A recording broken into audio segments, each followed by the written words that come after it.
right. Hey, everyone. Welcome to another episode of The Talent Show, where you will meet the people that power TTEC. We're excited that you're here today. When I last talked with you, you had met Dee, one of our executive directors, and she helped us to plan for the new year. And then just last week was our Black History Month special. And in case you missed it, don't worry. We have recently launched a podcast on Spotify called Talking Off the Clock. So you can head over there and take a listen to all of the episodes plus more. You can always catch us on our T-Tech LinkedIn profile as well. We've got a great show planned for you today, and we're really, as usual, appreciative and excited that you're here to join us for today's show. We've got a really amazing guest who's going to share some tangible advice that you can apply immediately, especially if you're an aspiring or a new leader, or if you've been leading people for decades. But first things first, if you've tuned in before, you've heard me say it, that this is one of my favorite parts of the show, which is meeting you.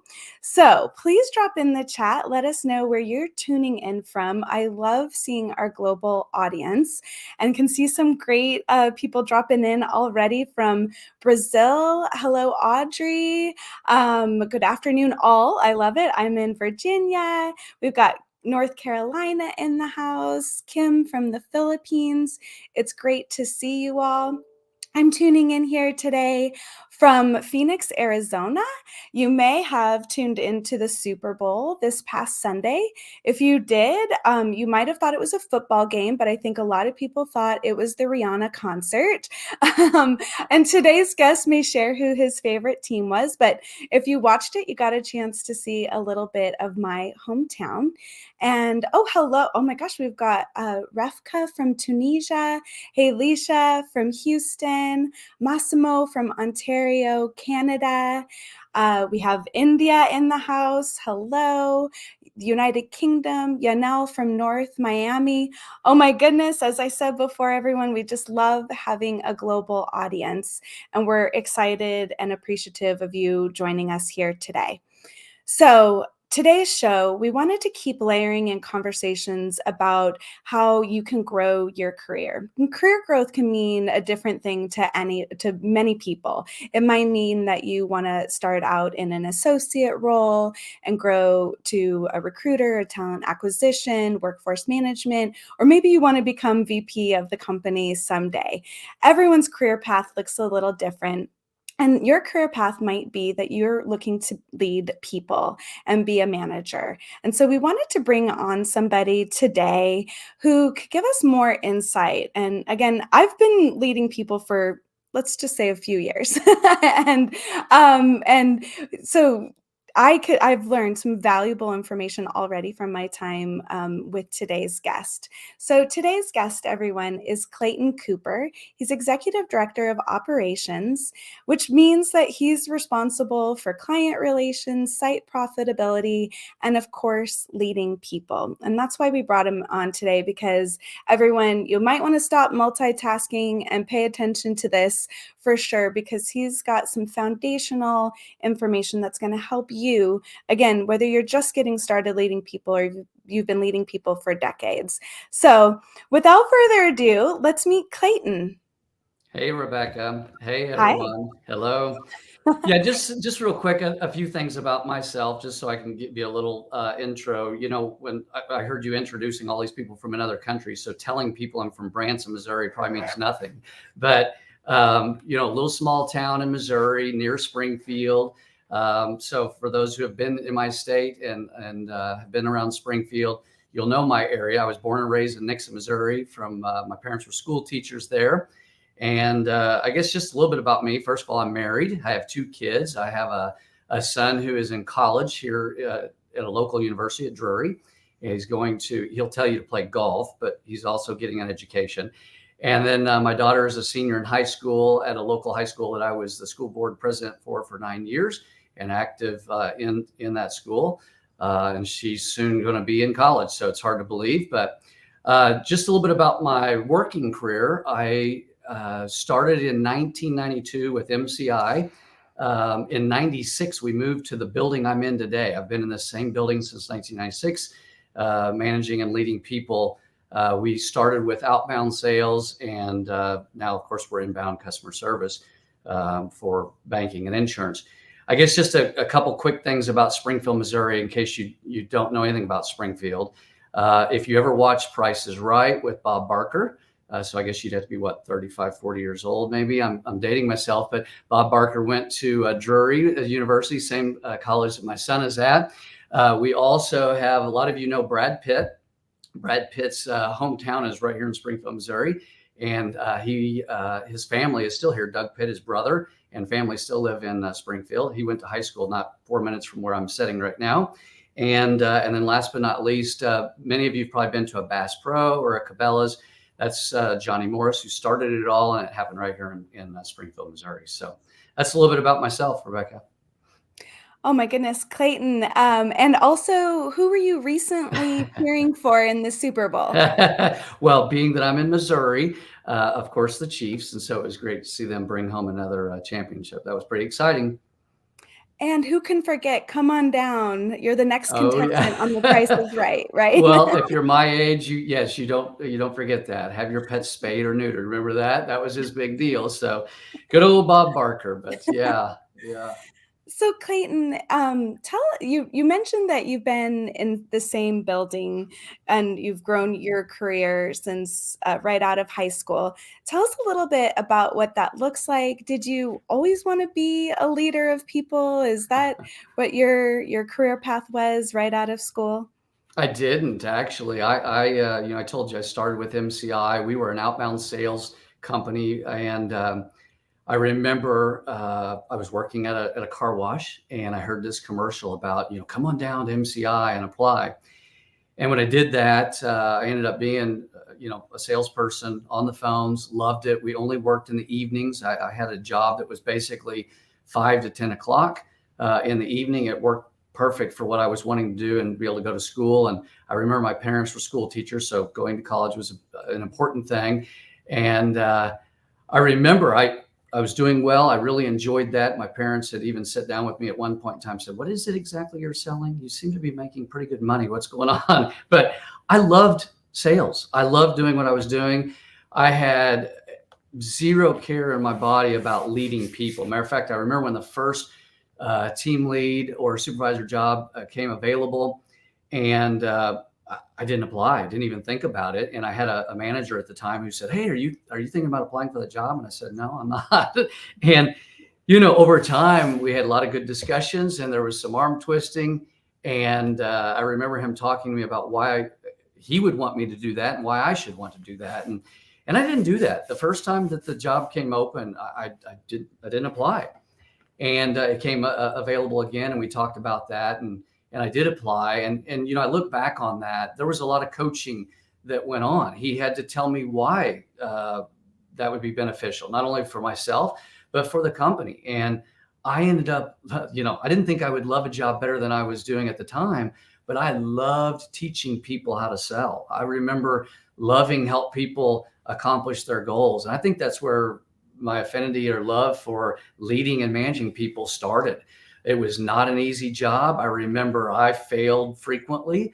I was very young, trying to tell a lot of older people how and what to do. And that didn't go real well at first. And I learned a lot in those first couple of years about what it takes to manage people, what it takes to be a good listener, what it takes to, and we'll get into some of that, but what it takes to, really focus on what's in it for me, what's in it for them. And I failed at that miserably, maybe my first year or so. And I enjoyed it. And I realized I loved it and wanted to do a better job. And it started pretty innocently with 15, 20 people, and evolved into hundreds there. And then maybe later over 1,000 and leading regions. So no, it was not something I aspired to do at first at all.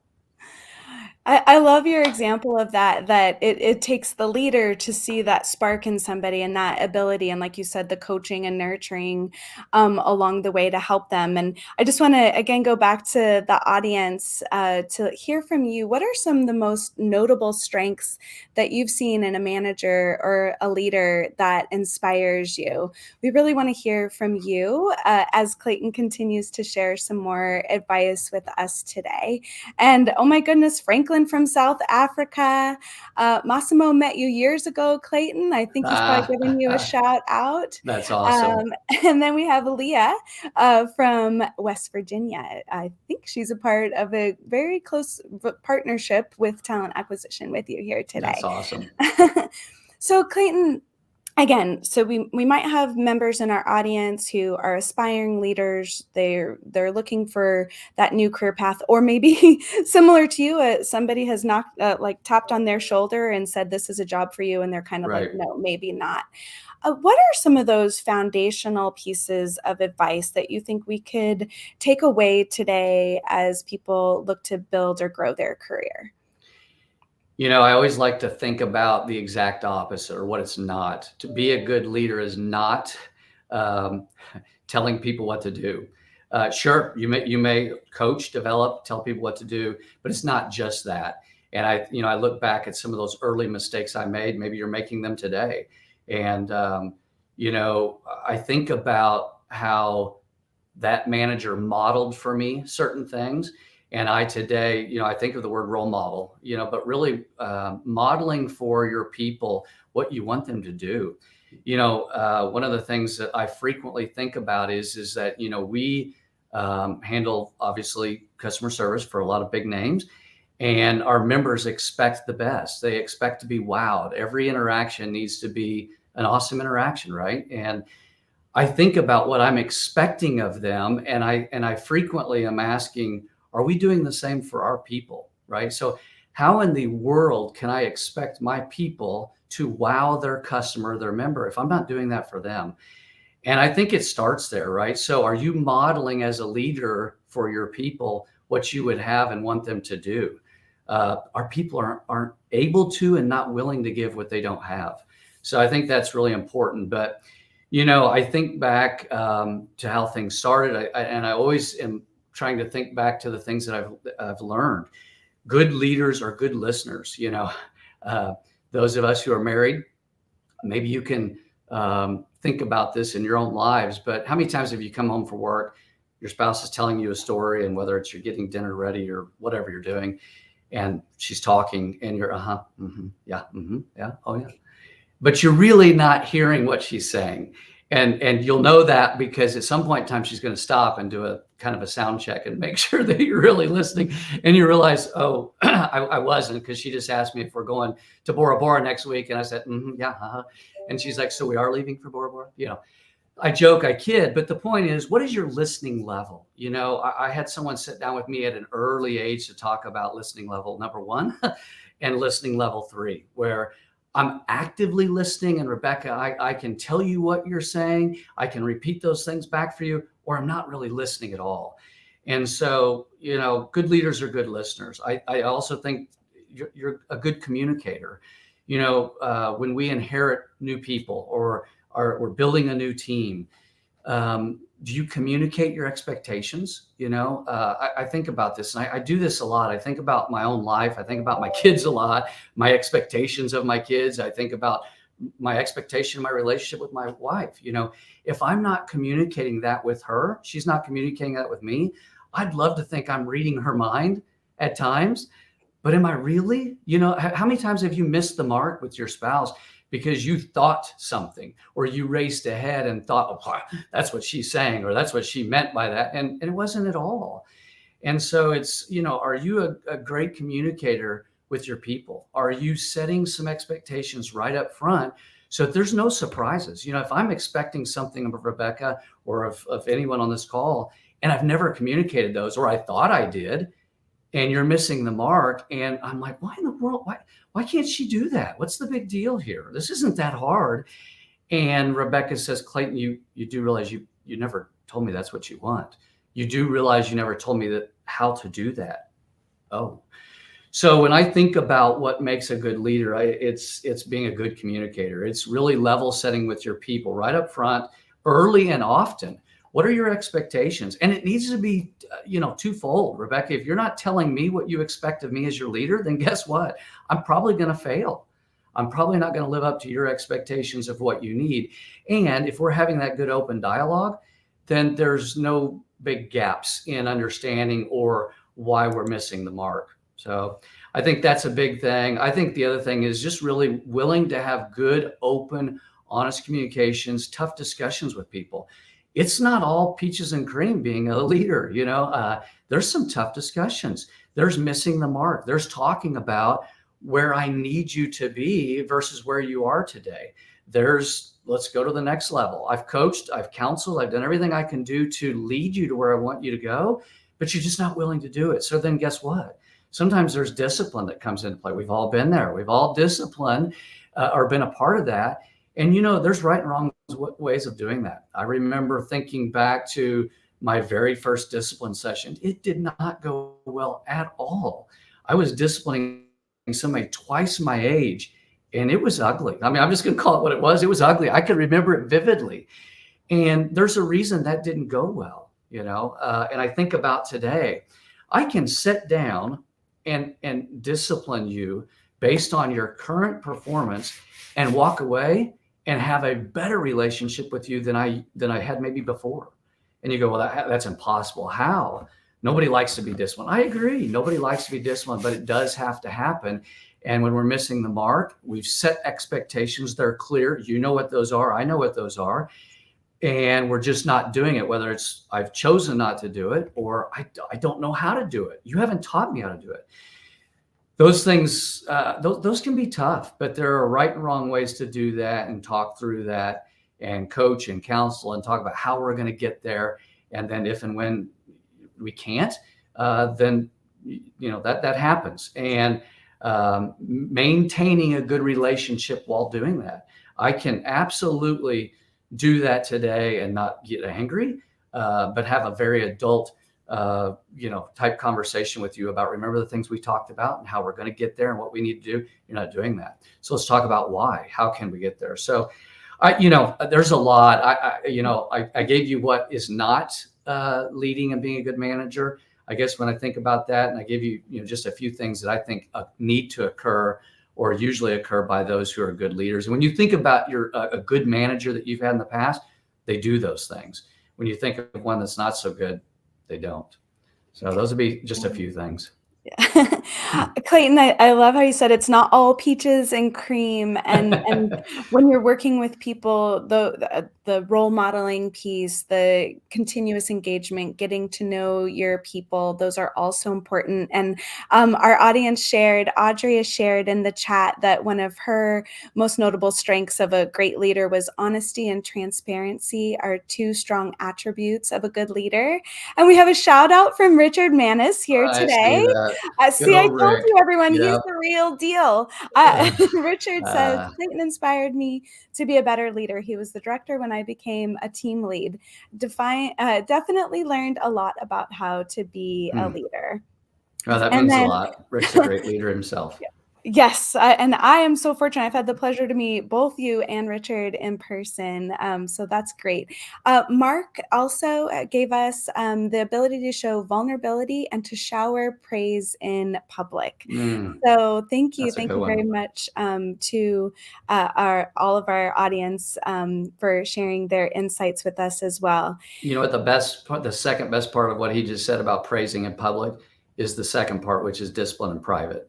And I think when I think about that kudos and that shout out that he just made, there's nothing better than praising in public. We do it with our kids, right? We do it, with our coworkers, the people that report to us, but it's the discipline in private. And I think back to, I got my fair share of spankings in life. My parents, they were spankers. I got plenty of spankings, but that happened in private. And I think back to good managers I've had that had to say, hey, Clayton, that's not going so well. Or, hey, I don't like it when X happens. And you know what? That occurred in private. Now, I know that can't always happen, but that's another sign of a great leader who's willing to do that privately. Wow. That's amazing, and I think what that comes back to as well is that you're leading people and humans, That's and right. one of our last questions for today, Clayton, because I think we do need a part two. You've given us the fundamentals. Now we're going to need a part two on like how to execute on all of these great ideas and Did you just tell make me I them. talk too much is what you're saying? No, no, I'm saying now we need the advice on how to make it a habit and practice and prioritize and make them Yeah. the priorities in the day versus the urgent things that come in. But when we're working with people, there's a lot going on. It's been a crazy few years globally for everyone, Mhm. and a lot has changed on how people go to work, how they want to go to work, and at the end of it all, we're people. And here at TTEC, we're lucky to have the phrase "It's okay to not be okay." We're all human. That's right. As a leader, what advice would you give to people who are managing others to balance that? Like, hey, we've got goals, we need to get things done together as a team. And yet, I understand that you may have some personal pressures or things going on at home because well-being and mental health is so important these days. So, what advice would you have for us? Wow. That's a good one, and it's a tough one. I think good leaders are engaging. I think they're always providing engagement opportunities. When I truly know you, so if I get to know Rebecca and I know what makes you tick, and I understand that you have, kids and a spouse and a dog and a whatever, right? Then I can help you to achieve what it is that you want to achieve. And when I think about life, you just said, in life, I think there are a lot of things that can derail us. Things happen. And I often, I guess, ask myself, well, how would I want my boss to handle that scenario if it happens? If the tide was turned, the shoe was on the other foot, if that was me, how would I want them to handle that? And I think we will handle that scenario a lot better when we can put ourselves in their shoes and think through what's the best way to do that. The other thing that I used to visit a lot of new hire classes, and I still love visiting new hire classes. Um, I think about and I talk frequently about if that was your mother on the other end of the phone. She had called in today with this issue. And so one of the things we do today is we're handling when people wreck their car, we're their first notice of loss, their first call. And I don't know any better way than to think about that, than to think about if my mother called in and said, I just wrecked my car. How would I handle that? How would I treat her knowing that she just wrecked her car? Oh, mom, I'm so sorry that this happened. Are you okay? Is everything okay? And you would go through this whole, being concerned about them and very concerned about how do I handle this call and how do I get her the best of care and how do I take care of her? How do I get her off the side of the road? What can I do for her? And sometimes it's unfortunate, but we forget that it's a human. We forget that that could be my mother. And when we think about it being our mother, I think it makes it a lot easier, right? What would I say to her? How would I handle it? Now let's be honest for a second. And I would say this to my mom. Hey, mom, there's proper expectations here. We still have goals to hit. I still need you at work, right? But it's how do we accomplish both of those things? And when I understand you and I understand your needs and wants and what makes you tick and what's happening in life, I guarantee you there's a happy medium to accomplish both of those things. Let's just talk about something simple. Let's say that the schedule that we've assigned someone doesn't work for them right now, or something in their life has changed and they need a different schedule. Well, I could say, well, Rebecca, I'm sorry. We have to have you at work from 7 p.m. to 2 a.m. That's the schedule. That's what I need covered. And you're like, yeah, but so here's what happened. And you explain this. I'm like, yeah. Mm-hmm. And I'm doing my and I'm not really listening to realize we have a serious problem and you need help. And so guess what? When we talk through that, you tell me, and I understand what's going on in life because I've asked you the appropriate questions and I'm really truly trying to understand what's going on. We're going to figure this out. Maybe there's a way to skin this cat and I can offer you another shift. Maybe it's just 1 week you need off. But when we don't talk and we don't communicate, and Rebecca's not checking in with me, then guess what? She's as much to blame in this scenario as I am, because she's not communicating with me. So she's not properly setting, some expectations that I hope that Clayton can help me through this, versus, you got to be kidding me. I have to have offer right now. And I need, and so it goes back to communication, right? It goes back to, we are all human. If I can understand you in the scenario you're in, and I can put myself in those shoes, we're going to work through that. We're going to get through this. I have no doubt that we can work through that. And it's, there's going to be a give and take. But every scenario, I promise you, we can, work through that. And when you think about, I think about today's world, and I can go on and on. It's changed a lot. Like, I used to walk up and down aisles and love to tap, the backs of people's chairs and check in with how did things go yesterday? Hey, when they leave for the day, I'm the very last face they saw as they would leave for the day. They'd walk out of my team and walk out of the cubicle and, hey, have a great night. Hope you, blah, blah, blah. Hey, hope your son wins the basketball game tonight. Hey, because I knew what was happening in their life.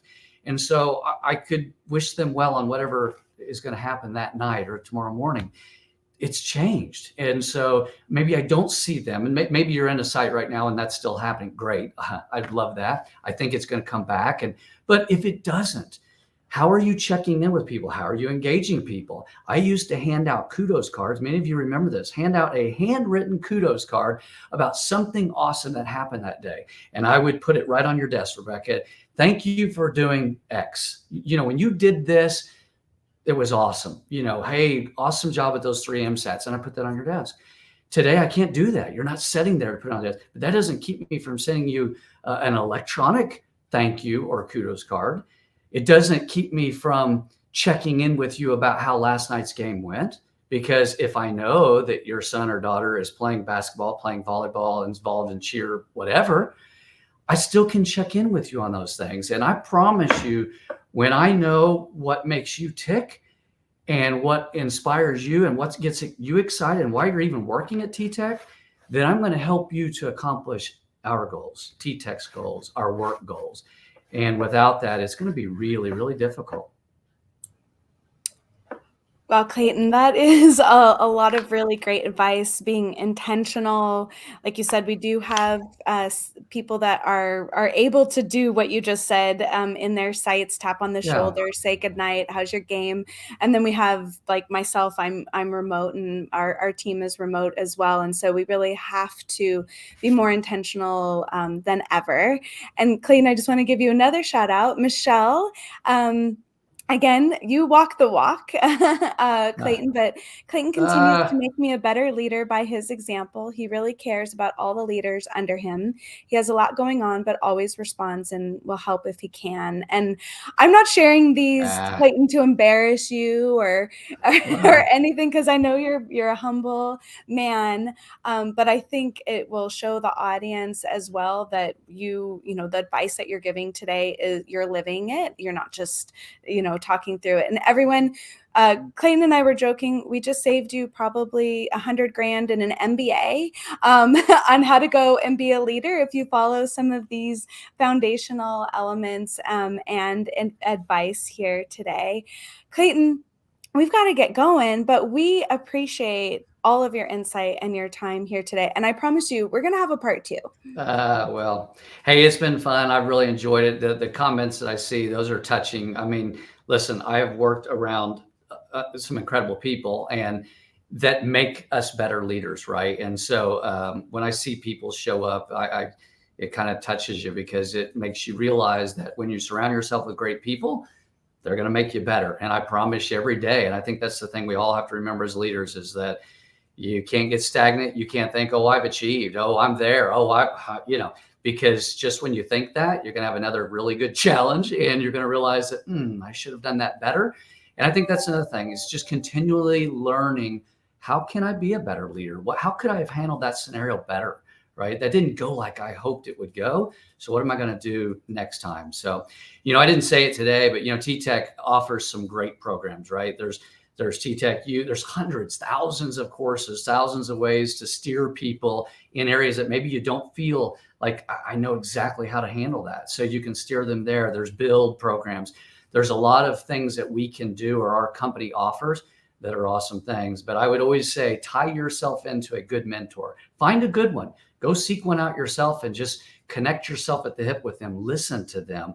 See how they handle those scenarios so that you go, I like that. I'm going to steal that. Steal the best things, right? Steal the best things from the people that are doing them. Forget the ones that were bad. If you've had a boss, bad interaction, go, I'm not doing that. That I love. I'll do that. So I'll shut up because I think we could just go for another hour. I think we could. And I need to share with people a job in your vertical, Clayton. So we've Oh, got things sweet. to do. Okay. Well, I'll shut up. I enjoyed my No way. time. No way. Thank you so much, Clayton. Thank And you. we'll see you soon. Yep. See you all. Have a great day. Thanks. Go Yeah, you Chiefs. too. Yeah. All right. Okay, everyone, thank you so much again for joining us here today. We've got 2 hot jobs to share with you. Please join us over at ttechjobs.com. You can find a job in your neck of the woods. Come and learn about our awards, our career paths, our commitment to diversity and inclusion.